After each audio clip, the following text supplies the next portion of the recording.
Welcome in another week. It is game week here at MPW Digital, rebelgrove.com, and Blue Sky Live, Ole Miss and Furman, Saturday night, Vaught Hemingway Stadium to kick off the 2024 season. We have made it. Camp is complete. We have lines. We got Neal's picks. We got a full week of programming and more coming up here as the 2024 season has arrived. A couple games to talk about, to at least mention from the past weekend, week 0 of college football. I failed you. I'm going to forewarn you, and I'll warn Tyler later today. I failed all of you on week 0. It's probably a bigger deal for Tyler than it is for me, but it'll be all right. I did not see any of week 0. Included a 24-21 win for Georgia Tech over the Florida State Seminoles, dropping the number 10 Seminoles wherever the hell they fell here in the poll that comes out this week. So, again, plenty of football coming up here on the show throughout the week. rebelgrove.com will mention that schedule and more coming up. Actually, good many programming notes here as the day and the week move on. So we'll get into that. First, Blue Sky locations all over the state of Mississippi, up in I-55 throughout North Mississippi, including in Oxford. You got the Oxford Exxon. You're coming into town this weekend, coming into town this week. Look, fill up on gas, in or out. Help us out, help them out, help everybody out in the process. Lunch specials, $5.69, couple sides bread, any size fountain drink, Sweet Daddy's locations all over the state of Mississippi, including here in Oxford. Ribs, pulled pork, lunch specials, tons more there with Blue Sky. And again, coming to you from the Clark Ford studio.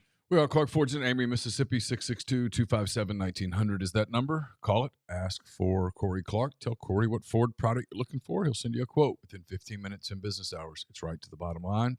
There's no hassle. There's no haggle. You get your quote. The rest is completely up to you. You can shop that quote around, of course, or you can do what I've done, what I recommend that you do, what I think you'll be thrilled with yourself if you do, and that is hop into a Clark Ford today. It's great products. You get great service. Corey and the people at Clark Ford, they want to have a relationship with you. They want to be your car guy, your truck guy. They'll prove to you what that means when you make the call. 662-257-1900. Guest join throughout the week on the Campbell Clinic hotline, from fractures and sports injuries to complex spine and limb conditions. The pediatric orthopedic physicians at Campbell Clinic in Oxford are the only specialized pediatric orthopedic team in North Mississippi, providing expert care for growing bodies.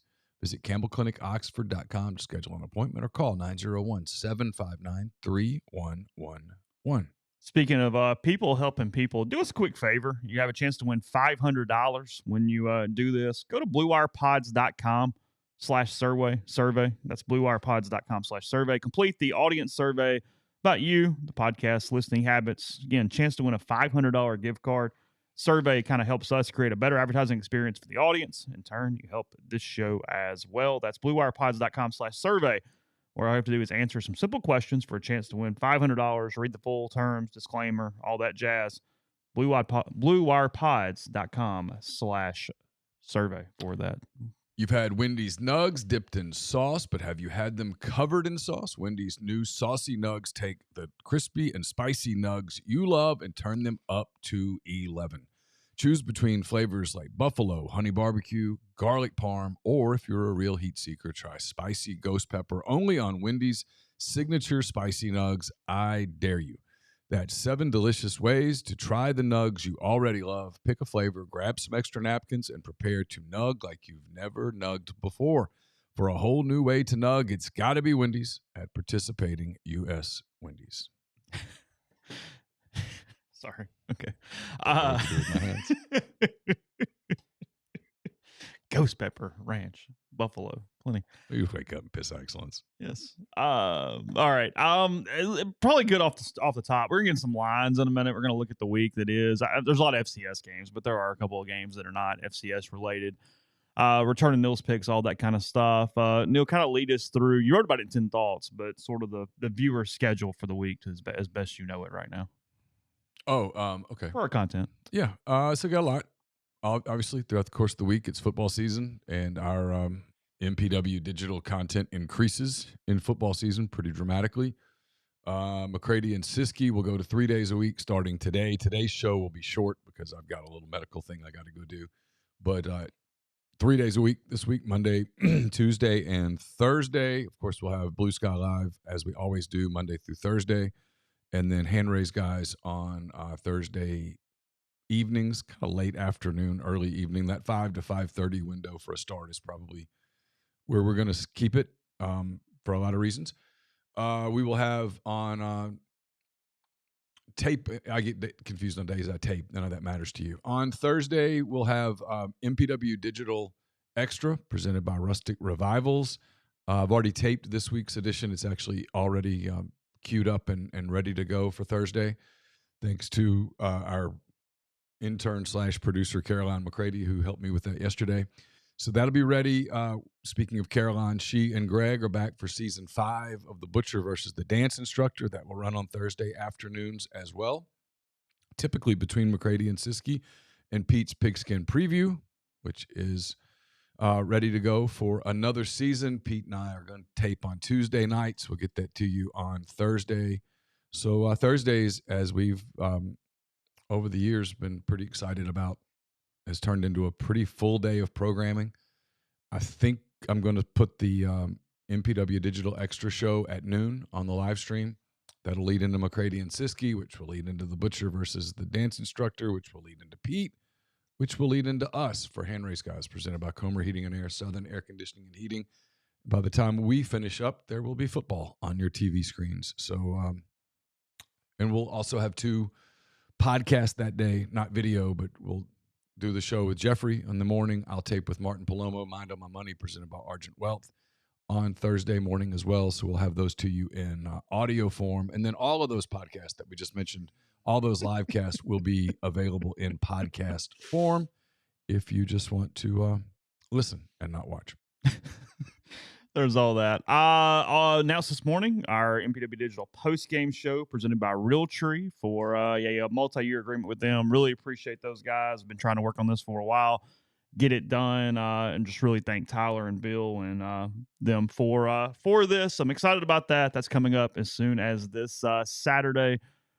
The Realtree sponsored MPW Digital post-game show back. Again, that is in podcast form immediately after the conclusion of the live stream there on YouTube. It will be on YouTube for you guys as soon as the game ends, and then we will have it up in podcast. Both those things, our most listened to, most watched things of the week in those formats as they come on. So again, thanks to Realtree for that as we continue to increase that partnership with those guys. Realtree Rebels back for a second season as well, and you can hear Tyler and myself discuss that partnership, discuss the season, a few more hints about what maybe is to come from Realtree and Ole Miss from a helmet and uniform standpoint, and more. Also, that's already up in MPW Digital. I can't talk this morning as well. That is there. And then typically Brian is at 3 shows a week during football season as well. Mm-hmm. He has an opponent preview, talking to Brian Haydad of Super Talk about Mississippi State and the Bulldogs this morning. So that also is already up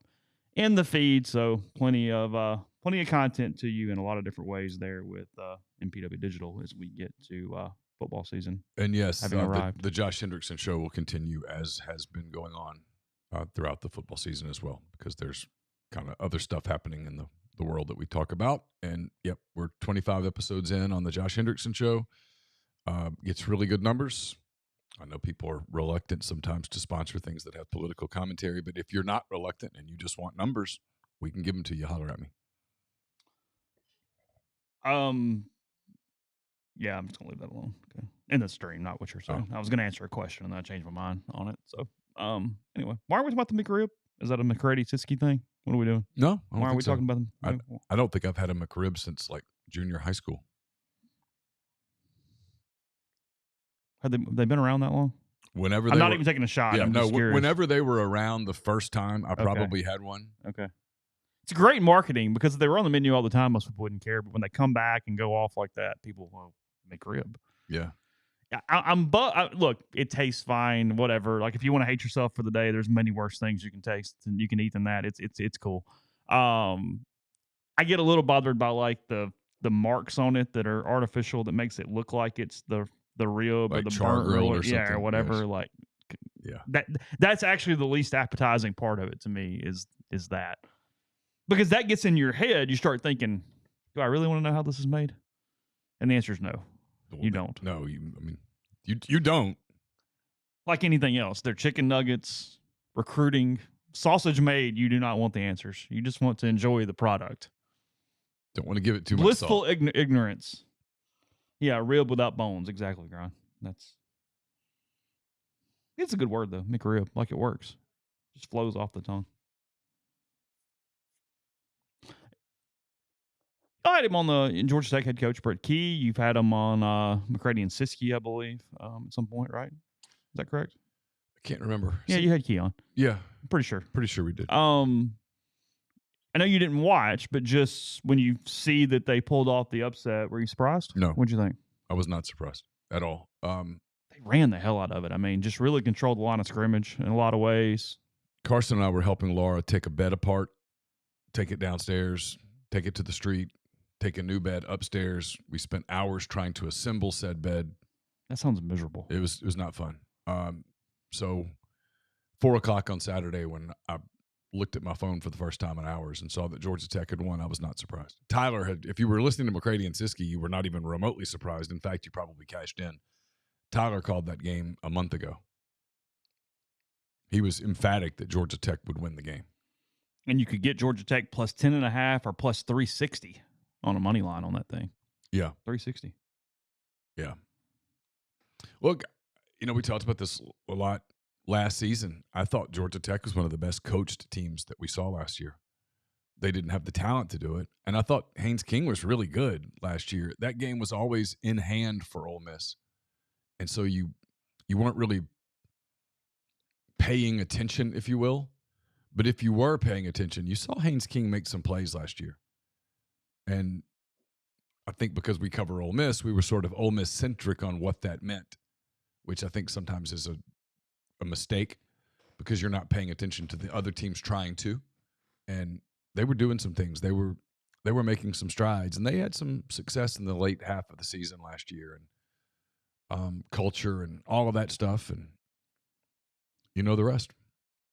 And then I think the other part with Florida State, and again, I didn't see it. I don't know what they looked like. I don't know whether it was fluky or not fluky. I don't know. They have a lot of talent on that team. Mike Norvell's a really good recruiter. But when you downgrade at quarterback significantly, that changes everything that you do.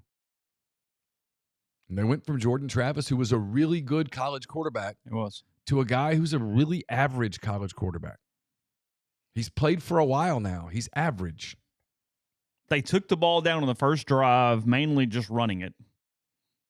Scored, went up 7-0, and you get because it's one of the best parts, honestly, of X and College Ball Saturdays. You get these instant reactions live as you're following it on social media and seeing all these things. Everybody going, "Oh my God, they're going to control the line of scrimmage. Florida State's blowing them out," and then from there, it's kind of duddy. Like wasn't much there.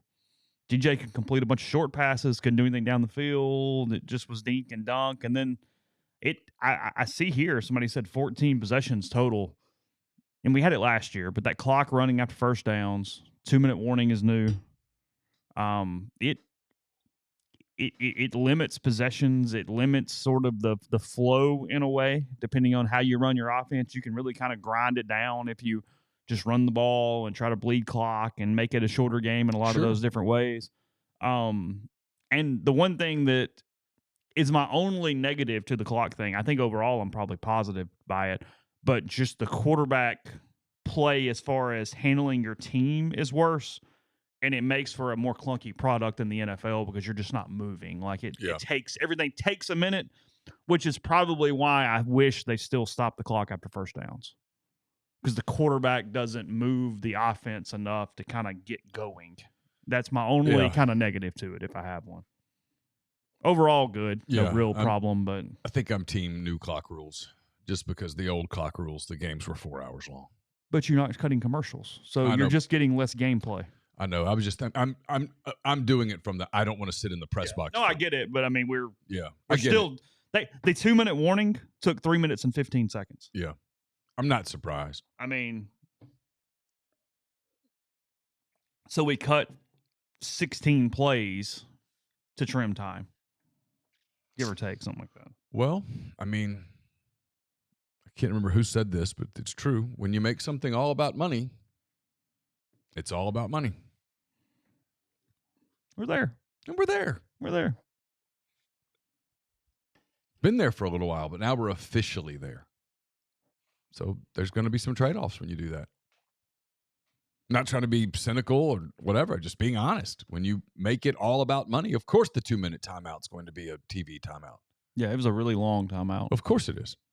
Yeah, that's my point, Ryan. I mean, right or wrong, I mean, I don't have a strong opinion, but the kids aren't good enough to play an NFL game. It doesn't look the same time-wise. Yeah. It just gets – the clock just goes because they don't go.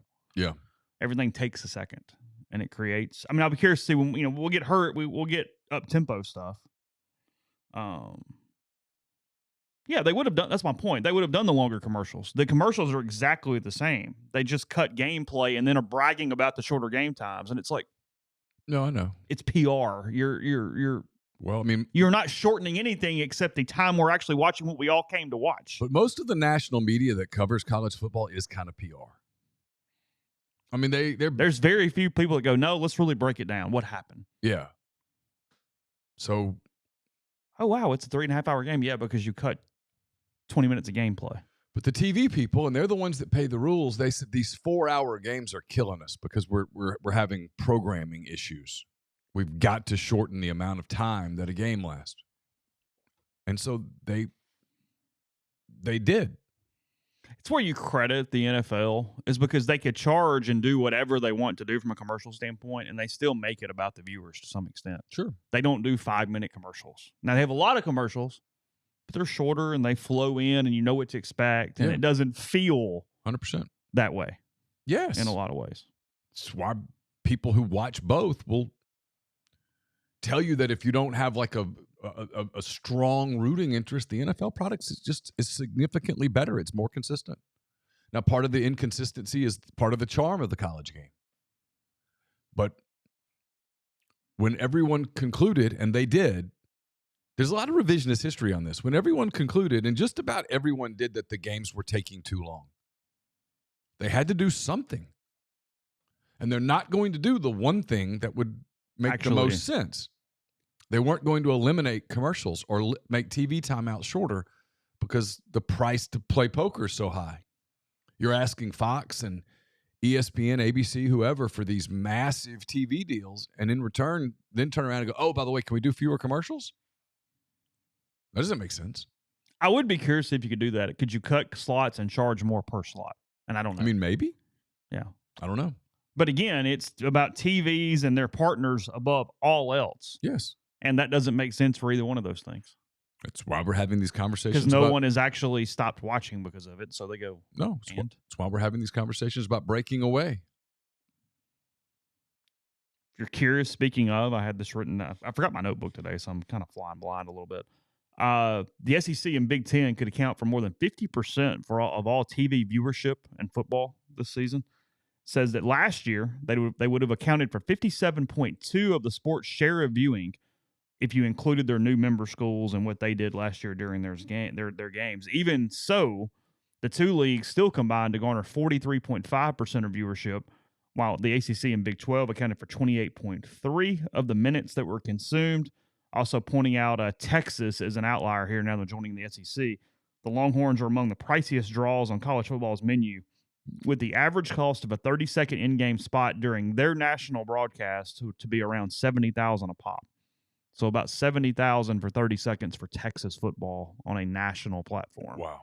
Is what they're charging. It says that pairing up the Horns against Michigan, as Fox will do in their flagship noon window on September 7th, that scatter units are fetching more than $125,000 a throw.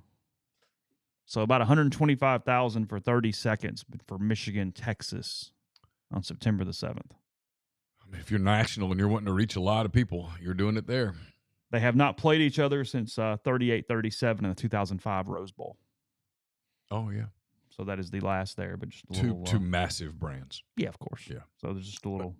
But I mean, if you're Fox, right, and you're paying these exorbitant fees to get games like Michigan, Texas, I don't know that anybody in the room is going to go, yeah, we'll do fewer commercials, sure. I mean, it's back to the...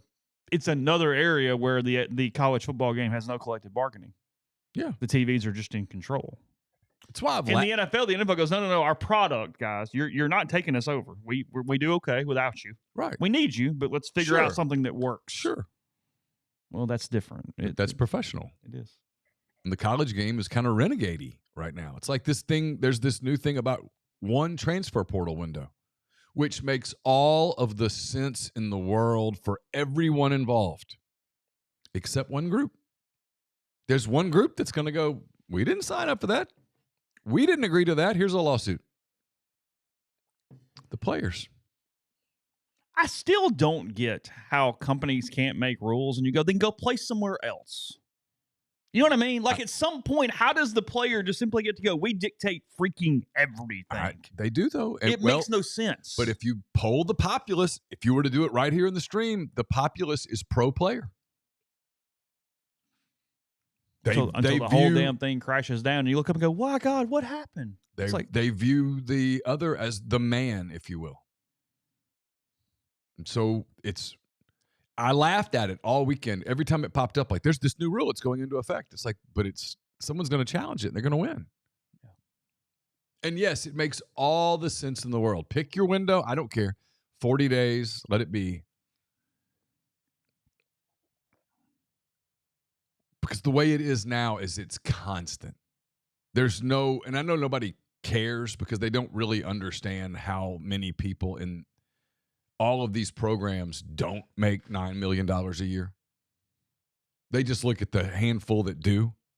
Like, I get, you don't feel sorry for Lane Kiffin. You don't feel sorry for the guy at Ohio State. You don't feel sorry for Ryan Day. You don't feel sorry for those kind of people. I get it 100%. But there's lots of people inside those two buildings that don't make anything resembling $9 million, and they're burning out. And when they leave, they get replaced by less qualified people. And the NFL plucks whoever they want because it's just a better lifestyle. So the 40-day window goes, okay, we get to control this a little bit. We get to have a decent idea of what our roster is going to look like. We actually can coach a little bit. We can develop a little bit. We have a little bit of time. But the players are going to say, well, no, we're not giving a window away. We want to be able to leave in December, and then we want to be able to revisit again in April. And when someone goes, well, you can't do it in April, they're going to say, watch me. They're going to sue, and all precedent says they'll win. Yeah, the NCAA doesn't win lawsuits anymore. Well, see if a new entity might, but they don't. And so it's just more and more exhaustion. Yeah. And it's back to that thing that people like me have been wrong about so far. Maybe we'll end up being right. And if I end up being right, I won't go, I told you so, because I'll be like, well, it took a lot longer than I thought it would. Mm-hmm. Where people go, this is stupid. Yeah. Because the system, the way it is right now, when you keep going, well, it's like pro sports. There's nothing in pro sports that's like this. Nothing. Literally nothing. And so I look at it and go, I think it was Grind in the thread. All the announcers were like, oh, that guy played at Alabama. That guy played at Texas. Okay. Guys at their third school, their fourth school. In 5 years, in professional sports, those people would be journeymen. Yeah, I mean, I wrote about Key Lawrence this morning. Started at Tennessee, went to Oklahoma. Yeah. Now he's at Ole Miss. Brandon Turnage was at Alabama, then Tennessee and Ole Miss. Yeah. I mean, those are Major League Baseball players. They'd be left-handed relievers getting new one-year deals every year. Yeah. But they would have had to get service time to get to that place. They would have had to stay in the same organization for 6 seasons. Yeah.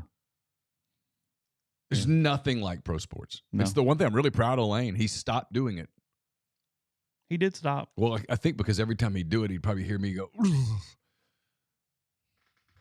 yeah, you go, but I'm like, but it's except for the fact that it's not pro sports. Yeah. There's no labor agreement. There's no collective bargaining. There's nothing.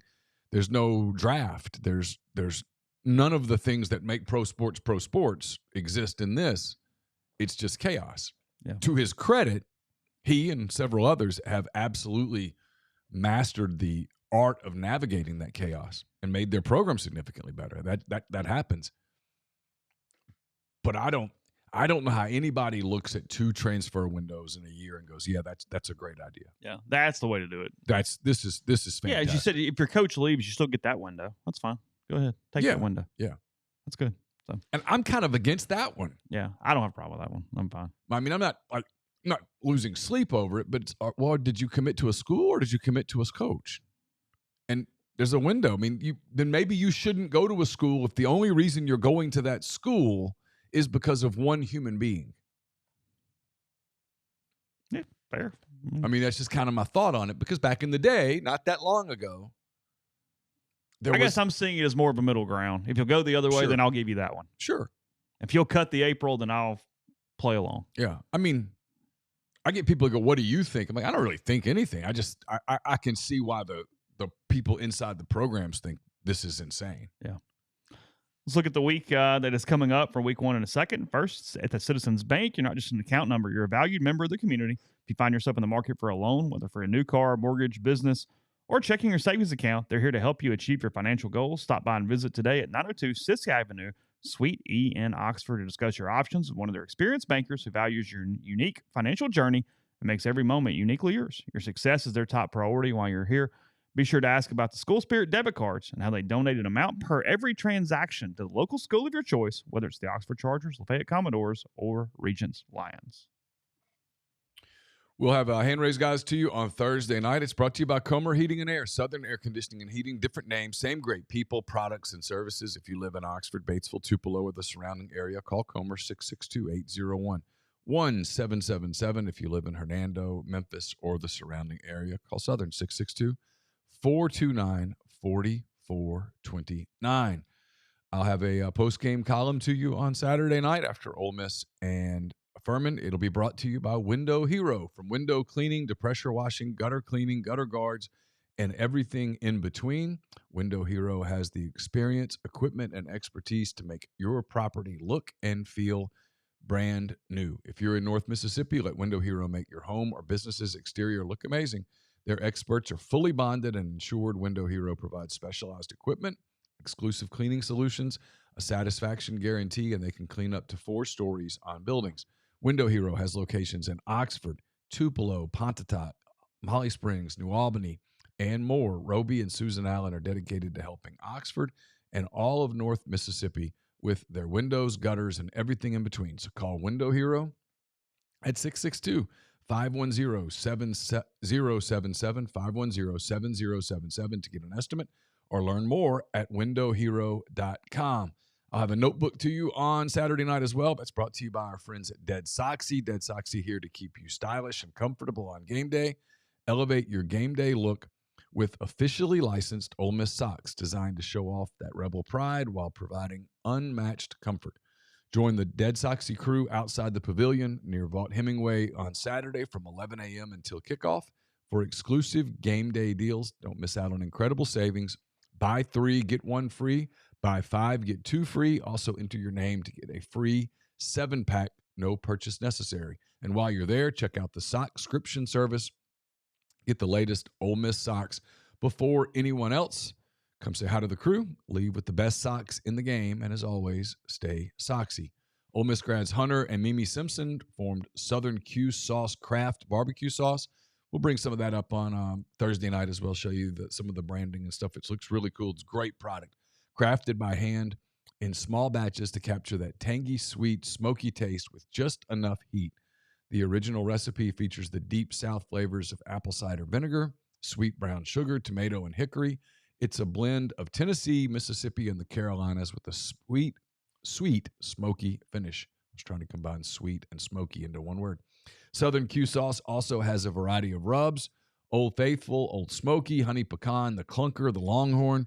Whether you're a professional or a pitmaster or an occasional backyard chef, Southern Q Sauce has the sauces and rubs to have your friends and family coming back for more. Check it out for yourself.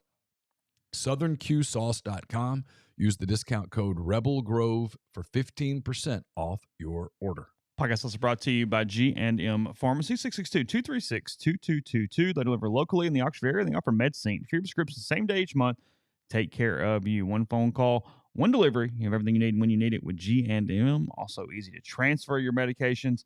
All you got to do is make one call. They take care of the rest. Again, that's in Holly Springs or Oxford, 662-236-2222. So hopefully that you didn't jump on Hawaii to carry that minus 40 or whatever it was over the course of the weekend. Oh, what they do? They were tied with Delaware State early third quarter at 14. They ended up winning 35-14 for the Warriors and Timmy Chang against the Hornets. Oh. So despite the travel kerfuffle for Delaware State, they hung in there with the old Rainbows for a minute. Some travel dude was really relieved that they got there and didn't just get humiliated. I mean, might have won had they shown up on time. That's true. That's been. I mean, in some ways, you go, well, hell. That's true. We put them through hell for 2 days, and they were tied in the third quarter. I mean, their legs just got out from under them because of the travel and the flight and all the stuff. I don't know what the answer was. I don't know what ended up happening, but Thursday night, the first game to kick off when we start. Actually, more. Maybe it's the only games we have odds on. There's SEC games Thursday night, right?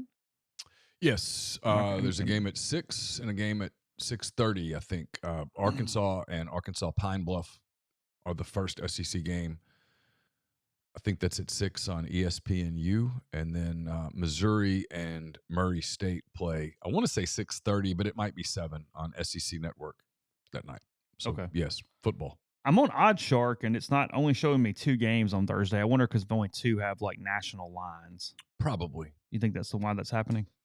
I can pull up a schedule though. I've got Minnesota -1.5 against North Carolina on Thursday. So PJ Fleck and the Gophers hosting North Carolina. Their tight game, kind of like Minnesota in that game.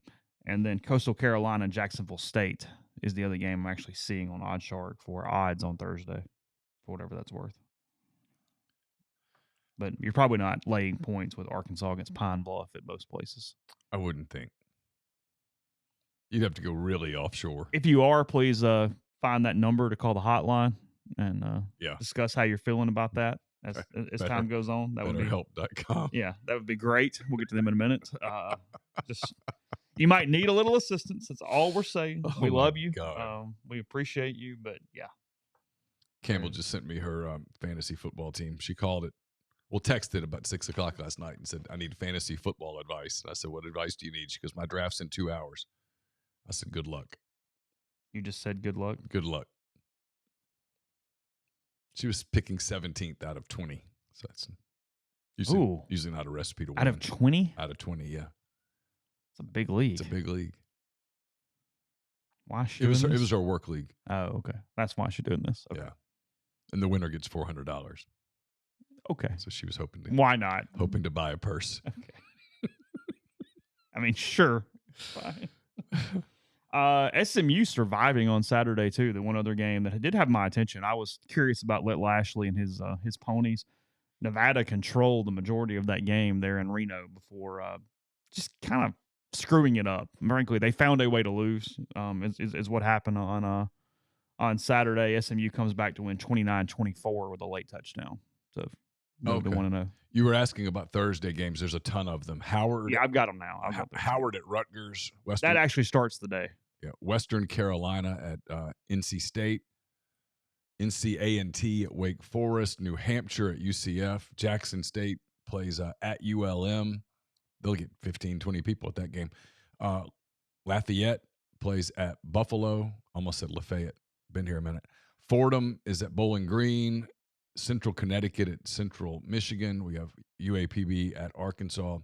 That game is at 6:30, by the way, not 6, 6:30 on ESPNU. Duquesne at Toledo. Murray State at Missouri is at 7 on the SEC Network. Lindenwood at Kansas. North Carolina at Minnesota is a Fox game. North Dakota State at Colorado is an ESPN game. Coastal Carolina at Jacksonville State's on CBS Sports Network. Alcorn at UAB, Southeastern Louisiana at Tulane. Yeah, just a bunch of games. And then Friday, there's a handful of games, including Temple at Oklahoma. Oklahoma's first game as an SEC member. That's at 6 on Friday on ESPN. FAU at Michigan State. Elon at Duke. Western Michigan at Wisconsin. ESPN game that night on Friday is TCU at Stanford. Okay. The games Thursday, we actually have lines on, as previously mentioned a second ago. We've got that 1.5 for UNC at Minnesota. That's not on Neal's picks, I assume. I didn't look at your email yet, but I'm assuming that's not on there, right? Which one? I'm sorry. UNC Minnesota. No. We just did SEC. because nobody's playing each other. So it's a minute anyway. 16 games. That's a lot, yeah. And 10 of them had lines. Oh, did they? Yeah. Okay. Like obviously Ole Miss, Mississippi State, Arkansas, Missouri, and a couple others are playing like Sisters of the Poor where there's no line. But there were some lines. Huge lines. Okay. North Dakota State is getting 9.5 from Colorado on Thursday night at 7 o'clock. If you'd like to put money on the Buffaloes or the Bison there in that game, total 59.5. Jacksonville State -2.5 hosting Coastal Carolina on Thursday. And those are the only lines we have. On Friday, we've got Oklahoma giving 43 to the Temple Owls, as you just mentioned a minute ago. It's a huge number, isn't Some it? big nine. What the hell? I mean, just like what? I mean, my gut instinct in those deals is to lay them and just roll with it. Michigan State, Florida Atlantic must suck in the post-Lane Kiffin era because Michigan State's not very good, and they were giving 14 to the Owls. Florida Atlantic and Michigan State there, 2 touchdowns. Wisconsin giving 24.5 to the Western Michigan Broncos on Friday evening, 8 o'clock. FS1 there at Camp Randall Stadium in Madison, Wisconsin, as they'll jump around in a 4-touchdown game. And then TCU and Stanford, the nightcap on Friday. TCU and Palo Alto. TCU giving 9.5 to the Stanford Cardinal. I don't think Stanford's very good at football this year. No, I don't think they're good at all. So they've sort of surrendered. They're giving it up. I think they really have. I think they've said, you know what, this just no longer makes a lot of sense for us. But they moved to the ACC. Again. Okay. Clemson and Georgia, 11 a.m. on Saturday. Getting going early. Got the Tigers and the Bulldogs. Mercedes-Benz Stadium, Atlanta, Georgia for that one. And Georgia giving 13.5 in that game. So just shy of 2 touchdowns. And the kicks there with Georgia and Clemson, the over-under 49.5. Not very large. I just continue. You lay in the 2? Yeah. Is it just 2? 2 touchdowns. Oh, 13.5. Yeah, I'm laying them. Okay. Everything I hear about Georgia is from people that are different than like media people. Saban predicted them to win the national title on game day on Saturday. I watched that. I've heard this from several people who know people on that staff pretty closely, well enough that they wouldn't give them propaganda. And they all say this is his best team. His best team. His best team. You know, and there's a lot of people that don't think Kirby's going to do this forever. That's been a running deal. Thing. Yeah. Yeah. And that he might get his and head to the house at some point. I mean, I don't think he's doing this like, I don't think Saban's his mentor, clearly. And he'll tell you that. And he means it. But I don't think he's coaching into his 70s. Saban was measured but good on. I watched a little bit of game day just to see Saban on Saturday and see what that looked like. He doesn't get overly ecstatic or emotional, so it's a little bit of a strange watch compared to everybody else, sort of trying to bloviate a little bit. Like he very measured, very just going to tell you what he thinks and whatnot. But he was very high on Georgia. Had some sound bites that were very high on Ole Miss. Talked about how for the first time they were going to look the same on the lines as a lot of upper tier SEC teams, the normal things we've been hearing and talking about for a while. But I mean, he went to that detail. He said, you know, they only lost to Georgia and Alabama, and it's because they couldn't match up front against those 2 teams last year. And he goes, they're as good as anybody at the skill positions, and he predicted them to make the playoff. He predicted Georgia to win, and then he got caught off guard because they said, who would they play in the championship game? And he didn't really have an answer. I think he ended up saying Oregon, but that was not something that he had on the front of mind. Had not given that a lot of thought. No. Well, probably because it's his nature to, in August, think about August. Yeah. It's been a minute. Yeah. I mean, it's different muscle memory for him to go, hey, what's going to happen January 20th? I don't know. Well, he's not a big hypothetical guy. He's always been very consistent about that. I don't do hypotheticals. Mm-hmm. So who's going to win the championship? I mean, his real answer is we haven't played a game yet. Yeah. Right now we're focused on this game. If he were the coach at Alabama, he would be, my focus is on Western Kentucky. And you know what? It would be. Yeah. I've talked to so many people who've worked for him. They said it's legitimate. It's legit. That's just the way that they were process oriented. Yeah. He was not a guy that stared at the scoreboard. If you don't believe in Drew Aller, this might be one to circle on Saturday morning as an interesting game. Penn State in Morgantown to face West Virginia on Saturday. Penn State only given 8 here on the road at the Mountaineers. I'm tempted to lay them, but I will say this. Talking to just people around college football a little bit that I've gotten basically because of my friendship with Tyler and the show that we do. There's a lot of people think Neal Brown figured it out finally last year a little bit. He's a good coach. He is a good coach. I mean, it took a minute at West Virginia, and people go, it's easy to go, well, that guy can't coach. No, he can coach. He's a really good coach. And they might have turned the corner a little bit. They have some talent on that team. Mark Page, thanks for the super chat. Your first one. We appreciate you for that. He says, would you guys review your predictions for SEC win total over-unders this week? Need to get my bets in. Yeah, we'll do that tomorrow, Wednesday. I don't have them up in front of me, so I have no way to do that currently. But, yeah, we can look at that one last time prior to the season starting on Thursday for most teams. That's no problem at all. But appreciate you in the stream and your first super chat there with this, Mark. Vanderbilt getting 13.5 from Virginia Tech on Saturday. You can't take these points in Nashville. You got to lay them. Because, I mean, I know nothing about them, but Virginia Tech's kind of trendy. I mean, the AP had them playing Ole Miss in the first round of the playoff. They have a bunch of guys back. Well, the AP might be on to something because, I mean, if Florida State's not there, and then if Florida State's not there, then I don't know who is. Suddenly you have to start looking at Georgia Tech's schedule and going, is there any way they could get close? And they have one of the toughest schedules in the country, actually. I was looking at them.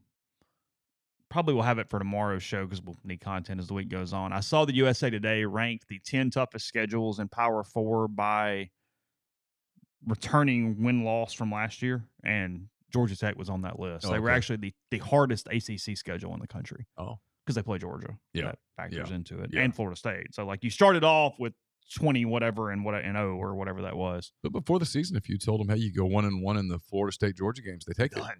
So they're already cake. So Georgia's a free shot for them now. Yeah.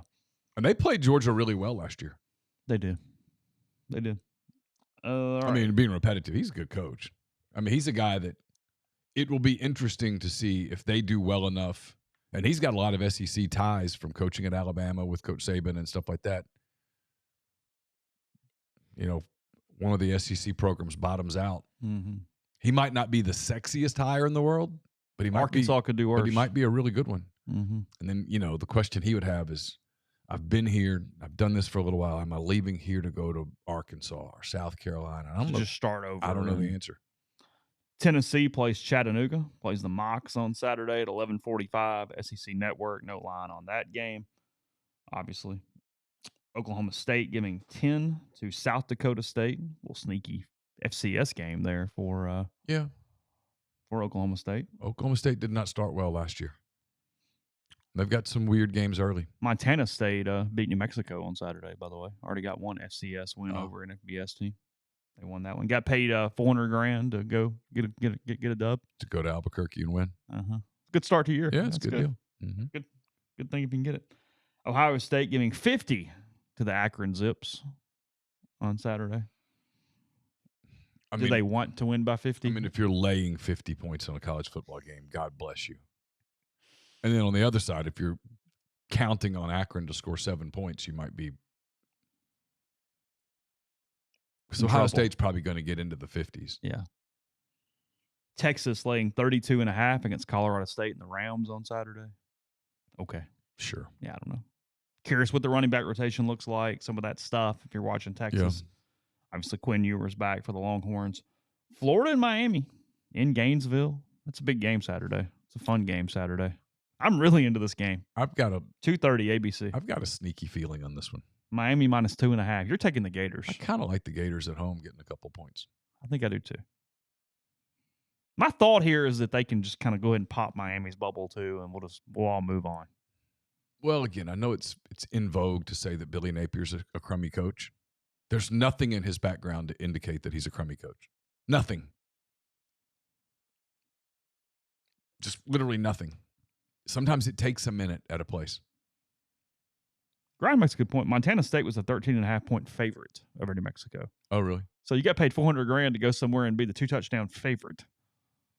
Who's the coach at New Mexico now? I don't know. I have no clue. Wasn't that where Kill was? He was at New Mexico State. Oh, sorry. Okay. He's like at Vanderbilt now as an analyst or something. Is he? I think so. Okay. I don't know. Matt Rule playing UTEP, 27.5. I'm high on Matt Rule, so I won't be surprised if Nebraska's a surprise team this year. Okay. Your Northwestern Wildcats are 2.5-point favorites against Miami of Ohio on Saturday. Oh. Got a little Big Ten action there in Evanston. It's actually not a terrible game. Miami of Ohio's probably the favorite to win the MAC. Are they? Yeah. Okay. Boise State, a favorite to potentially get out of the group of 5 and go to the playoff. They open up as a 13-point road favorite at Georgia Southern, Ole Miss's Week 4 opponent. Oh, yeah. So they're in Statesboro to start their season there. It's Bronco Mendenhall at New Mexico, according to our friend Drew in the chat. There we go. Okay. South Carolina, 21-point favorite against Old Dominion, against the Monarchs on Saturday. Yeah. Okay. Sure. I will flip it over there to see their starting quarterback. That's what I will do. I will turn on South Carolina and go, hey, what does that guy look like? Lenoris Jenkins. Yes, him. It's a good name, actually. It's a great name. It's a really good name. Say he's one hell of an athlete. Yeah. We'll see. Chris Clark was very high on him on this show. Yeah. South Owl in the post-Kane Womack era. They're a 5-point favorite against North Texas. It's the Mean Green. It's at Mobile. That was in Mobile. Yeah. At Hancock Whitney Stadium. Yeah. That is correct. Very nice on-campus facility for them. Mississippi State, Eastern Kentucky at 5 o'clock on Saturday. The Colonels visiting the Bulldogs. Yeah. Jeff Lebby going to get his first win? He will. Yeah. If he doesn't. I feel quite confident. State beating the Colonels on Saturday in Starkville. Liberty gets started. What will the crowd be in Starkville Saturday night? Be pretty good. 50? I was going to say 53. Okay. Yeah. I think it's going to be good. I think new coach, you show up for the FCS game. Okay. Look, Ole Miss's crowd's not going to be great Saturday. Everybody calm down. Get out ahead of it. I'm just telling you. Will it be great for Middle Tennessee? It'd be really good for Middle Tennessee next week. Yeah. Anecdotally, I know a lot of people that are kind of not coming in or staying in this week. Maybe it's anecdotal. Maybe it's just people I know. Maybe the damn thing is off the rafters, but it's not what it's felt like the last 2 weeks, just word of mouth when I've talked to people. Gotcha. Students will pack it out because they didn't even have enough tickets. I mean, that's been a mess, but in a good way. I mean, Ole Miss is selling a ton of student tickets. But that's happening. A lot of these Southern schools that are putting these record freshman classes year over year are going to have to start. Got to have somewhere to put them. You're going to have to start revisiting some things, boys and girls. You can't just continue to take 6,000-7,000 kids a year and go, oh, it'll all work out. You're, and I'm not being critical of just Ole Miss here. I'm being critical of multiple schools, but you got to do something. You can't double the size. And I'm being a little hyperbolic. Not much for long, though. Double the size of everything except the stuff that the kids actually come to school for. Mm-hmm. What happened in basketball some last year? If you had overflow, they just told them to go to the upper deck and find a spot. And they had room to do that for those games. Yeah. But some games, what do you do? Demand is good, but within reason. Yeah. Yeah. But you don't want to get to a point where the kids will go, screw it, I can't get in. Mm-hmm. Alabama, speaking of Western Kentucky, they're minus 31 on Saturday against the Hilltoppers. You've got scrolling Houston minus 1.5 against UNLV, so they're down. Houston's down. UNLV though Barry Odom's done a nice job. He's done a real good job. Yeah, they've been okay there. That's FS1 at 6 o'clock for that game. Troy minus 8 in the post John Sumrall era now, hosting Nevada. Speaking of the Wolfpack from scaring SMU. Vegas did not bite all the way on that one. Maybe they put that more on SMU than Nevada because Nevada's still 8-point underdog there to Troy. You've got Texas A&M minus 3, 6:30 on Saturday night. Really interested here. Sure. All in on this one. Probably the one game I'm most interested in.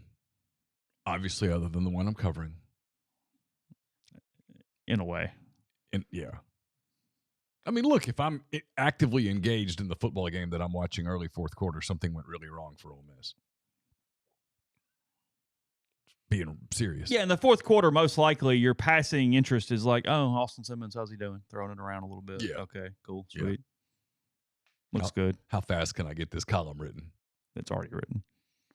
Hadn't written it yet. Have you not? No, not really sure what. You don't know what you're writing? Not really. Okay. There's like one of the 4 non-con games. The column writes itself. Yeah, like told you me that could yesterday. literally write it today. Yeah. But Texas A&M -3 against Notre Dame. What are you doing early? Probably taking the Aggies and laying the points. I mean, they're a really talented team. Just like because their I'm quarterback. interested, I'm taking Notre Dame. But it's more because I just am kind of playing that game for a little while right now. Riley Leonard's very good. It's a big game for Marcus Freeman, who I don't really like as a coach. He's got to kind of prove it to me a little bit. But I like Elko as a coach. I do too. I like Elko more than Freeman from a coach. A&M gets to have a season now without all the distractions. Yeah. They get to just kind of go have a football season. Yeah, we don't have the Jimbo thing, and they went ahead and gave him the trophy. They just had to fill in the championship year and the whole deal. No, Elko gets to just go coach a football team. It's a good football team. And he's a good football coach with a good football team. Yeah. No, look, if you want to put a little on there, I don't hate that. I completely get that one. So we'll look at the rest of the lines in a second. First, this show is sponsored by BetterHelp. What's something you'd love to learn? As an adult, do you make time to learn new things as often as you like? Or was that lost in childhood? Kids are always learning and growing, but as adults, sometimes we lose that curiosity. What's something you'd like to learn? Gardening, a new language, maybe how to finally beat your best friend in bowling. Therapy can help you reconnect with your sense of wonder because your back-to-school era can come at any age. Look, therapy is a great thing. You don't necessarily have to talk to somebody with preconceived notions. You get to talk to somebody new, somebody who's just concerned with you and your well-being. So if you're thinking of starting therapy, give BetterHelp a try. It's entirely online, designed to be convenient, flexible, suited to your schedule. Fill out a brief questionnaire to get matched with a licensed therapist. Switch therapists at any time at no additional charge. So rediscover your curiosity with BetterHelp. That's BetterHelp.com/MPW today to get 10% off your first month. That's BetterHelp, HELP.com/MPW. We're brought to you by Rustic Revivals, based out of Flowood, Mississippi. Rustic Revivals builds tables and other furniture by hand with locally sourced lumber. The husband and wife team of Josh and Ashley Pierce specialize in custom-ordered tables, beds, dressers, coffee tables, bookshelves, decorative cabinets, and chairs. They also have a limited selection of ready-for-pickup pieces available in their shop. They deliver within 250 miles of Flowood, and all pieces are sealed for protection. Podcast listeners can take 10% off their purchase by using the code REBELS10. If you watch on Thursday, the QR code will be on the YouTube stream as well. But you can go to rusticrevivalsms.com or facebook.com/rusticrevivalsms or Rustic Revivals on Instagram. You can also order directly by calling 228-217-1243 or email rusticrevivals@gmail.com. Are you retiring soon? How long should you wait to take Social Security? What accounts should you pull from first? Are you already retired? Should you consider Roth conversions? These are just some of the questions that can only be answered with a personalized retirement income plan. Andrew Sego with Sego Wealth Management specializes in helping folks just like you come up with their retirement game plan. Whether you meet at his office in Collierville or prefer Zoom from anywhere, schedule a free discovery meeting. See what they can do for you. It's rebelsretire.com.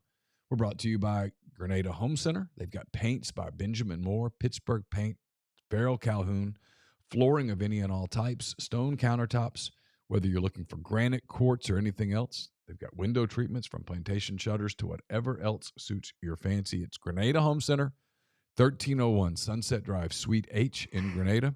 Call them at 662-226-3127. Arnett's Fine Jewelry is a fourth-generation jeweler located in the old Lamons Jewelry Building on North Lamar Avenue in Oxford. They offer expert jewelry repair, diamond engagement rings, wedding bands, stackable diamonds, genuine stone bands, pearls, genuine stone colors, and much more. They've got flexible bangles, diamond pendants, earrings. They offer super gifts for many occasions, birthdays, graduation, anniversary gifts, also great Christmas gifts as well as we get closer and closer to the holiday season. At Arnett's, they want to be your jeweler. And we tell you this all the time, but if you're coming up this week and you need to get your Rebel gear for the weeks ahead, stop by the College Corner. They got 2 locations in Jackson and 1 right here in Oxford, not far from here at all, just off of Sisk Avenue in the Oxford Commons, more than 4,000 square feet of Rebel gear. They'll have you in and out, ready for the Grove in no time. You can also check out their website, collegecornerstore.com. Blue Sky Live is brought to you by the Ole Miss Athletics Foundation. Fall sports are officially underway, so don't forget to download your mobile tickets in your Apple or Android wallet before heading to Vaughn Hemingway. They've got Brett Young performing at the SJB Pavilion on August 31st. Call the Ole Miss ticket office or visit them online to get your tickets today. The same day as the 2024 men's and women's basketball season ticket and donation renewal deadline. If you want to get your priority points up before seat or parking selections, call the foundation, 662-915-7159. And for more information, that's give2athletics.com, GIVETO athletics.com. The post Jim Harbaugh era at Michigan begins with Fresno State at 6:30 on NBC on Saturday. They are 21.5-point favorites there against the Bulldogs for Michigan. Auburn and Alabama A&M start their season at 6:30 in year 2 under Hugh Freeze. That is at 6:30 for Alabama A&M and Auburn. Amen. UCLA starting their Big Ten era at Hawaii on Saturday. I told somebody this. I don't know why. I have no problem adjusting to Texas and Oklahoma in the SEC because it just sort of makes sense. Yeah, it's fine. Some of the Big Ten, Pac-12 stuff. Mentally, SC, Oregon. I'm having a hard time wrapping my brain LA. around UCLA playing in the same conference as Rutgers. Conference matchup. Yeah. Bruins at Knights. Mentally, I just kind of not there yet. Yeah. It's fine. Whatever. It's about Oregon and Maryland conference matchup. Yeah, it's about money. It's fine. But yeah. I'm even okay with the Big 12 and all kind of what those teams look like because they look like Big 12 teams to me at this point. Yeah. Utah. Yeah. Arizona State. Arizona. Yeah. In some ways, the Big 12's kind of entertaining. The Big 10's kind of weird right now. It'll take me a minute. Maybe if I lived up there, it might be flipped. I might go, what do you mean Texas and Oklahoma are in the SEC? Just Southern Miss is at Kentucky to start the Will Hall and Kentucky seasons there for the Golden Eagles in Kentucky. I'm as interested in Kentucky as I am any team in the SEC right now. Minus 28 on that one. Kentucky giving the Golden Eagles 28 points. I'll lay that. That feels about right. Yeah. Georgia Tech trying to get to 2-0. They got Georgia State in Atlanta for their home opener. Suddenly, that'll be a more juiced home opener there at Bobby Dodd. I would hope so. For the Yellow Jackets. I would hope so. They've started putting some money into NIL. SMU, after surviving that scare against Nevada, they will go to 2-0. They play Houston Christian at home to start their I like their chances home to win schedule at Gerald J. Ford Stadium there in Highland Park. I think it's important with these one game, and we're going to do it, these mass overreactions on one game. Teams do improve as the season goes on sometimes. And somebody like Nevada, look, I know they sucked, and I get that SMU played really poorly, but it was in their home place, and they'd spent the entire damn offseason on that one game. Like if Thursday night Missouri is sluggish against Murray State, when the hot takes come out. Which happened last year. Yeah, when the hot takes come out, go, they're done, see? No, it doesn't mean a damn thing. Chill. Yeah. Unless there's an L next to it. Just give it a minute. It's going to be okay. Or it won't be, but it won't be. There will be a team who will start sluggish and be really good at the end of the year. Mm-hmm. I don't know who that team will be, but it will happen. Mm-hmm. James Madison is at Charlotte, minus 6.5. That feels like a low line. Unless Charlotte is better than I'm giving them credit for. Because James Madison's pretty good. Now they lost the guy to Indiana. Is Ole Miss going to buy out of that Charlotte deal they have? Don't they have a Charlotte thing coming up? Yeah. Be a little surprised if that game happens, won't you? I don't know. You're more connected to those people than I am. They have that and then one at South Al, too. I want to say there's a Mobile game, I just can't imagine that an SEC team goes down there and plays. Arizona and its Big 12 opener. First game is a Big 12 team playing New Mexico and Tucson on Saturday. 30.5 is your line if you'd like to bet on that. If you need a nightcap, Neal, Wyoming at Arizona State, 9:30 FS1. Saturday. Tempe. Yeah. Arizona State giving 6.5 to the Cowboys. I'll probably get home at midnight-ish. You get home before that. You think? Yeah. Come on. Do the math. 6:30. It's an FCS game with a column written. Game's over at 10. It's for midnight. Maybe. Because I'm off air by midnight. Yeah. So, yeah. Probably right around midnight. probably might even start a little early if it's 51-4 in the fourth quarter. Yeah, you probably should. And just go. Let's just go ahead and get 51-4. That'd be interesting. They didn't score with the two safeties. Two safeties. Yeah. Almost has some injuries up front, snap issues. I mean, hey. Oh, it could happen. Don't rule a safety out. No. Just saying. Sunday, USC LSU. That is at Allegiant Stadium in Vegas. That is at 6:30 on ABC. Good game. Yeah, and it's good game. It fills that NFL void for the 1 week. It does. We can trick ourselves there. Yeah, my body clock says Sunday night. It's like, okay, let's turn the NFL game on. LSU, USC in an NFL stadium. Sure. And then a game that will get fewer eyeballs now because of what happened in Dublin, Florida State hosting Boston College on Monday. Oh. On Labor Day night. FSU minus 17 against the Eagles. Yeah. You don't care as much. No. Whereas national title contender. Okay, I'll look at the Seminoles. Blah, blah, sure. Blah. No, they got to earn that back now. We're not there. They'll have to really earn it back. Weeks and weeks and weeks and weeks and weeks. It's going to take a minute. It's going to take a lot. That's not a 2 or 3 week get back there. That's I do not believe Ole Miss will go to Connecticut for a football game. No. I don't. No way. Don't buy that one. Not a chance. I don't know anything. I just common sense. What do we know about the offensive line health going into the season? Where are we at on that? Jaquan Scott out for a minute. I think he's out for a little bit. I think Caleb Bourne's out for a little bit. I was told he had a scope over the weekend, or a meniscus issue over the weekend, surgery over the weekend. I was told he had a scope, which might have led to a surgery. I don't know. Sure.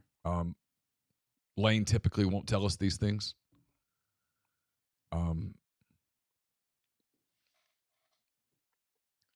I mean, the other day when they were, and again, I was always super careful with this, I thought. We got to see periods 3, 4, and 5 pretty consistently. And in period 3, they did this like rapid fire team thing. And the other day, Reese McIntyre was running center. Now, does that mean that he's the center? No. I mean, maybe. Jackson Dart was the quarterback. A lot of the other people that were out there appeared to be people who normally would be starters. I've heard from someone today that we're not getting a 2-deep today. Oh, really? That we're not getting a depth chart, which should surprise absolutely no one. I thought they would go through the motions with just tons of oars, but I'm not surprised. Yeah. I've heard that we're not. I don't know that to be true. I have not dug on that at all because I don't care. Whatever. Either you give a depth chart or you don't. I mean, at some point Saturday they're going to play a game and 11 people are going to take the field. We will know a depth chart versus who's on the field on Saturday. We'll at least know the one. That's true. I mean, I don't know. I mean, I think someone asked me earlier, "What are you going to ask Kiffin?" And I really don't have any thoughts on what I was going to ask. It might be about, Bryson Sanders, Preston Cushman.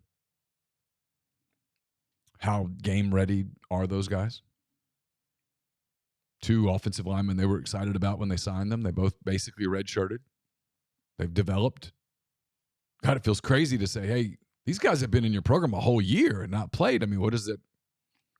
But, we're so far away from the redshirt junior emerging. Back in the old days, young offensive linemen came in and redshirted, and then you'd start getting some production out of them in year 3. Are these guys ready to give you production in year 2? He might laugh if I said back in the old days. Yeah. But no, look, the offensive line's really interesting. I mean, I did that this morning. I was trying to pick 5 players I kind of wanted to follow on Saturday's game that weren't Walter Nolan and Princely and the guys we're constantly talking about if they play or don't play. And I could have picked 5 different offensive linemen that have some interest in some way to me. And I think that, what that looks like there with some of those young guys, and do they get extra snaps? How do they play that in? How does Lane rotate even with the injuries? What does that look like? I think that makes sense. But really the answer is it's not even a transfer. It's those 2 tackle spots. Can Jaden Williams take over left tackle, hold that spot, and be a guy they need him to be? And is Micah Pettis elite? Has he taken that extra step in a contract year where they go, wow, they've got a road grader at right tackle that just moves people? And how does that look? Yeah. That's who I wrote because I was like, no, Pettis is interesting to me. Yeah, I think so too. NFL body. Oh, for sure. I mean, big, wide dude, strong. Mean streak. The whole deal. Has matured, has grown up a lot. Had a really good offseason from that standpoint. Coming off an injury. Yeah.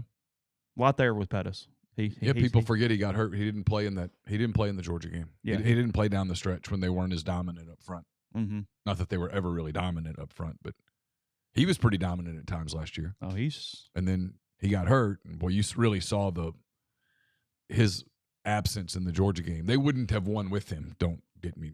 Yeah, come on. But it didn't help. But it didn't help. You did see a difference in just lack of size. Just a quick thing here. Most people already know this, but Lane Kiffin's contract for this season is paying him $9 million annually from 2025 on. In 2024, he's receiving $8.85 million. He has a retention bonus of $150,000 if he's still the coach on December 31st, 2024. Here at the end of the year. If he leaves prior to December 31st before this year, he owes Ole Miss $4 million is what that buyout is. That figure decreases $1 million annually until January 1st, 2027, when it levels off at $1.5 million for the remainder of the deal at that point. And then this is completely irrelevant, but just to finish the contract out, if Ole Miss wins at least 7 games in any season, he's automatically extended for another season. So, okay. Yeah, that's what that looks like. There will be people who will go, I can't believe the buyout's not bigger than that. It is. That's just the way it works. That's pretty standard in the SEC today. You're not seeing these Jimbo level buyouts anymore. The goal for a buyout, if you're an SEC football team, is to, hey, get us enough to kind of help pay the next guy a little bit. That's it. Or to buy out the next coach. Yeah, that's what I mean. Yeah, you're basically just a trade. Yes. This is pretty even to what Stoops' buyout is at $9 million. Smart's buyout is if Kirby somehow got fired. I mean, it's in that realm of what that looks like at this point. Because I mean, that's what I was told back when he signed the contract was it's not preventative, but it helps for whatever is next. That's all. I mean, this won't be popular. You don't want it to be, quote, preventative. You don't want a guy to stay because he can't afford to leave. The thing that I don't know where it matches up, but I think Ole Miss has been too giving on these from a contract standpoint is the other way. Now, not really this is about Kiffin. This is every sport. Yeah. He's paid 80% of his remaining contract should you let him go. And Ole Miss kind of has that number, if even a little higher number than that, in across sports. Is what created the Mike mess was owed this level of contract for remaining. So, and that doesn't happen everywhere. I mean, the South Carolina coach, Mark Kingston in baseball, I think they only owed him $200,000 to fire him, something like that. I think that's what it was. That's probably becoming more of it that. It is. It's becoming more market norms as time goes on with the world we're in right now. So, I always love that expression. What? The world we're in. The world we're in. That's a Houston Nut thing. The world we're in. I always wanted to go, as opposed to which world? Out of curiosity. The alternate universe?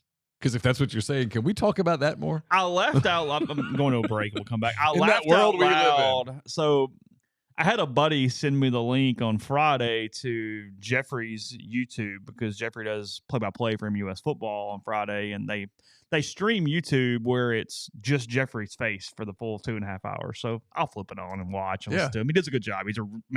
Jeffrey's very good at what he does, but that makes him an elite high school play-by-play announcer. In that world for sure. But I cackled out loud as one of their sponsors was LSI, and just because of your cap from I literally made a vocal, and Kara was like, "What the hell?" I was like, "Nothing. I don't want to tell the story." Yeah, but I was like, that was really good because they were doing the rundown at the beginning of the show, and it's like Raymond James, Walmart, or whatever, and it's like LSI. I was like, I kind of cracked up a little bit as they were Houston. It's an eye. Yeah, you're cool. Go Tigers. That was that day where you just realized you're going to hate me forever, aren't you? You're just literally standing here looking for reasons to hate me. Giggity. Podcast brought to you in part by Prime Shrimp, primeshrimp.com. They have a lot of flavors for you. We're in football season, so let them take care of maybe some of your meals headed to the Grove and different places. You can get those for under 10 minutes, freezer to plate, easy to plate. They deliver directly to your door, whether it's soy ginger, their newest option. It's the New Orleans style barbecue and is their best seller. The signature is one of my favorite. They have full meals in a bag, so many different options. You can also save some money in the process. Use code RG. You buy 5 pouches or more. Look, stock up on your favorites. Try a little of everything, whatever it is there with Prime Shrimp. You get 25% off with those 5 pouches or more. Again, that's code RG at primeshrimp.com. We're brought to you by Wonderbird Spirits, Mississippi's only gin distillery. Wonderbird Spirits is located on Old Taylor Road between Oxford and Taylor, just minutes from the square. They have a newly expanded 7,500 square foot state-of-the-art distillery operation on 20 acres of magnificent Mississippi farmland. I was out there the other night. It's really, really pretty. They've done a phenomenal job with it. Rentals for football game weekends have just gone on sale. They're very limited, of course. They can accommodate private parties of various sizes. They offer a tasting room, grounds, bathrooms, catering room on site as part of the packages. It's a previous overall winner of Garden and Guns Made in the South Awards. They own multiple gold medals for their gins. Learn more at wonderbirdspirits.com or follow them on Instagram at wonderbirdspirits. You can also email info@wonderbirdspirits.com or you can call 662-205-0779. Call Argent Welt's 401k Advisory Services team today. They'll conduct a complimentary, no-obligation benchmarking and analysis of your current 401k plan. Mention that you heard about Argent Wealth on BlueSky Live. You get 10% off your first year's fees. It's myargentwealth.com. Brought to you by John Edwards, Regency Travel Incorporated in Memphis. Listen, if you're thinking about a trip, especially if you're looking ahead, you're planning something big, highly recommend John. He's just terrific at what he does. Give him some parameters, give him a budget, tell him kind of what you're thinking about, and let him give you options that you're probably not going to find on your own. 901-494-3387 or send him an email, jedwards@regencytravel.net. Get the beautiful, healthy smile you deserve at Corinth Dental. Dr. Bubba McQueen, Dr. Jenny Beth Hendrick are devoted to restoring and enhancing the natural beauty of your smile using conservative, state-of-the-art procedures that will result in a beautiful, long-lasting smile. From routine checkups to advanced treatment, including implants and Invisalign, Corinth Dental is here to help you achieve your smile goals. So schedule your appointment today. Take the first step toward a better version of yourself at corinthdental.com. I'll have what he said, what he meant up much later today. That's brought to you by myperfectfranchise.net. If you are a displaced corporate executive wanting to put your career in your own hands, an experienced entrepreneur looking to diversify, Andy can help. Call him, put your career and your life in your own hands. It's 100% free. You've got nothing to lose. It's myperfectfranchise.net or 404-973-9901. And I'll have a mailbag to you on Wednesday. It's brought to you by Art Hayes, Sotheby's International Realty. Are you thinking of making a move? Put the power of Sotheby's to work for you. As a licensed agent with Sotheby's International Realty and a supporter of all things Ole Miss, Art can help you buy or sell in your hometown or anywhere in the world at no charge to you. Seriously. So call and ask Art how. 612-805-5929 or email Art at Arthur, arthur.hayes@lakesmn.com. Podcast is brought to you by Northeast Spark, NESPARC. Service people across rural communities. Couple of different packages: the Ignite, the 100 Mbps, or the Blaze, the 1 gig, the fastest option available. Your hometown team bringing you world-class broadband. That's nespark.com. 662-238-3159. Phone service, parental controls, network security, and much more. So to get the best internet in Lafayette County, that's 662-238-3149. That weird baseball stat thing is happening today as Danny Jansen will play against the team he started the at-bat with. Oh. Is that will resume today That's between Blue Jays and Red Sox? Yes, Yeah. that is correct. I know how locked in you are on Major League Baseball right now, but just actually turned on a Cubs Marlins game yesterday and realized that I was completely oblivious to like the storylines around the Cubs. The Cubs were up to 500 yesterday. I did not realize that. I was like, oh wow. How many are they back in the wild card? Are they in it? No, I think they were yesterday. I think they said they were 5.5 back of the Braves for the last wild card spot. It's a pretty big deficit with a month left. It's the Braves, though. Yeah, there's multiple teams in front of them. Yeah. They're not fun, speaking of. Yeah. I bet the Cubs are more fun than the Braves right now. Cubs are not a fun team at all. Pete Crow Pete Crow Armstrong's fun. I saw the highlights of the inside the park home run the other night. That was impressive. 14.1 seconds around the bases. That's moving. Ooh. That's moving. Where'd he hit it? Right center field. Oh, really? Mm-hmm. Got a big bounce and just kept running. Did one of those Pete Rose slides into home plate. Was it close? It was fairly close. Was it? But I mean, 14.1 seconds around the bases now. That's a pretty high score on the 20 to 80. The most expensive piece of sports memorabilia in history sold over the weekend. All right, and I saw this, and they were talking about this yesterday. And Pat Hughes, who is maybe Hall of Famer announcer. That's correct. It's Babe Ruth's jersey from when he supposedly hit the homer at Wrigley Field against the Cubs in the World Series back in the 30s, where he supposedly called his shot. And Pat Hughes, who sort of knows everyone in baseball, was talking about how the jersey had been at Wrigley Field earlier in the summer. They showed a picture of it. They put it on a mannequin kind of thing and put it in the left-handed hitter's box. Okay. So probably very close to where Ruth actually stood in that moment. One of the great parts about going to Wrigley is like there's a lot of history there. That being said, Pat Hughes had once talked to the pitcher who had supposedly who gave up that home run. Okay. And that pitcher was asked, did Ruth call his shot? And he said he did not. He said, I'll tell you why. I threw the pitch, and had he called his shot the way that they said he called his shot, I would have hit him. He would have eaten it. So what was he pointing at? Well, what happened? There are some film.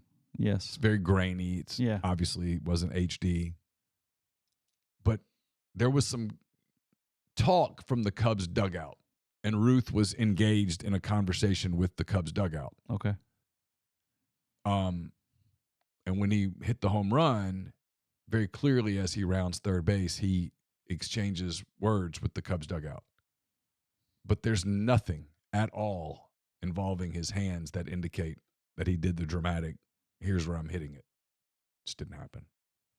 So somebody paid $24 million for a jersey. It's going to be a buzzkill. We had this. I mean, the lore, and it just didn't. Well, you kick puppies too, and spare time. I once did write a big long story about how Bear Bryant did not go to the Southern Cal locker room.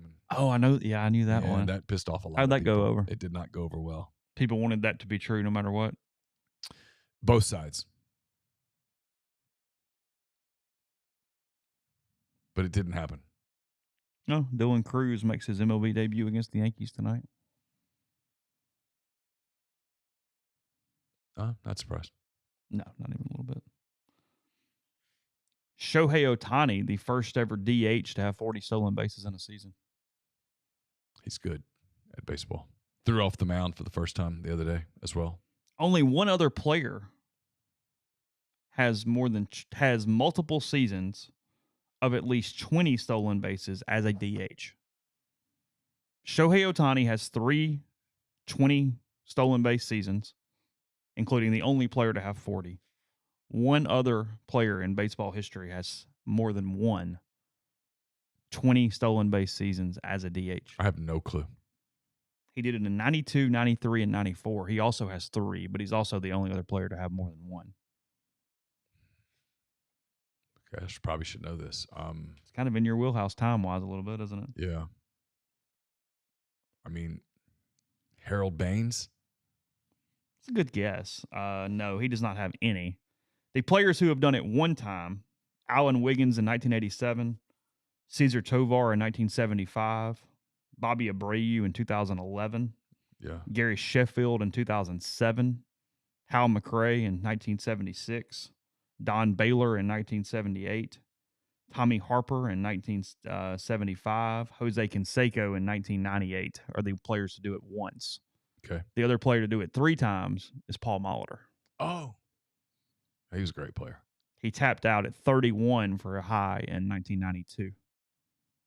Obviously playing for Milwaukee at that point. He was a great player. So He did it with multiple teams. He did it for the Jays in 94 as well. So 2 different teams there for him. He played on those Robin Yount Brewer teams. Tommy Harper, the year he did it, played for the Angels and the A's in the same season. Oh. So he got very lucky there. He was able to stay in the American League and play that DH spot and get that done. Tovar also did it as a Ranger and an A in his season. How about that? Yeah. Baffled here at the end of this podcast. I don't know. No one cares. How many turnovers for the Ole Miss defense against the Paladins on Saturday? 3. 3. I mean, I wrote about this in 10 Thoughts. I mean, and I do think it's impacted the way that they approached camp and stuff. They basically have a preseason. So no one should get frustrated when Furman's up 13-3 at the end of the first quarter? I mean, I think that would be different. But no one should be frustrated if it's sloppy and it's 13-3 Ole Miss at the end of the first quarter. I think you should just go, yeah. You don't want to play your best game on August the 31st. And Lane has a tendency to just meld these in. I mean, you remember at ULM last year? Well, that thing was... if you think back to that, Lane tried to tell us, hey, take the Warhawks and the points, boys. Yeah. Because he was like, hey, we're getting through this thing. We're tired. We're coming off this. We got that. We're a little banged up. We're going to win, but... Yeah, but this probably isn't going to be a beauty. And it was not. It wasn't. It was closed for a while. So, all right. I went to Carson's soccer game that day because they played Clinton at home. Oh, that's right. And I remember looking at the score going, oh, shit. That's right. What if? Yeah, that's right. But that game never was like that. Even in the stadium, you ever went, hey, they're losing. Nah. It was just, this is kind of ugly. I mean, I think they'll play a lot better than that. It's going to be the first month, and I think it's going to be frustrating to some Ole Miss people a little bit here and there, but you're going to hear this. It's going to happen. People are going to go, yeah, they're really good, but we don't know how good they are because they haven't played anybody, and it's going to probably be fair. Yeah. And you'll play and start going, and here we go. And then you'll play. You'll play 8 SEC games in 10 weeks, and, at that point, you'll start to really know. But there are going to be people that at the end of September, maybe even if there's some upsets in front of Ole Miss in the polls where other teams move in instead because people are like, I don't really know what I think of Ole Miss yet. Which, if you're just watching from 30,000 feet in the first 4 weeks of the season, I think that's going to be a fair assessment. Yeah. It'll happen. Give it time. So, all right, we'll look at some schedule strength stuff tomorrow. I did think that was a pretty interesting story from USA Today. We'll see what Lane Kiffin has to say and go over that on tomorrow's show as well. He's speaking around noon today. And then for our boy Mark in the Super Chats, we'll look at some final over-unders for the season as well as the week moves on, and a full week of coverage here at MPW Digital. So, again, thanks for listening, rebelgrove.com in the meantime, and we'll talk to you tomorrow.